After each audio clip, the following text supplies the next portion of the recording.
পরীক্ষার রেজাল্ট দেওয়ার পর আমার বেস্টির অবস্থা। গো বান্ধবী ললিতা তোর কোন কোন এখন আবার কিটা ফোন করলো সারাদিন একটু রিলস বানাবো সেই আর উপায় নাই। এখনো দেখতো কেটা ফোন করছে পারবো না এটা জরুরি কাজ করতেছি। এটা জরুরি একটা কথাও বললো না। দেখ ভালো লাগে না খেল বান্ধবী। হ্যাঁ বান্ধবী আমার আজকে রেজাল্ট দিছে তো। কি কস আমার আজকে রেজাল্ট দিছে? আমি জানি কোন ক্লাসে পড়ি বান্ধবী। কি অবস্থা আমার বাবার ক্লাসে রেজাল্ট দিছে। আমি এবার কোথায় যাবো বান্ধবী? আমি এবার শেষ। তুই জানাস না কেমনি?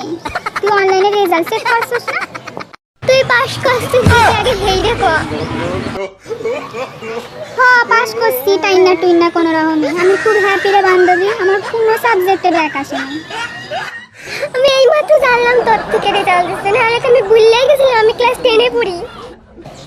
তুই দাঁড়া নইলে আমি তোর রেজাল্ট দেখিনি। পার্ট 2 দেখার জন্য কমেন্ট করো আর চ্যানেলে নতুন হলে সাবস্ক্রাইব করো।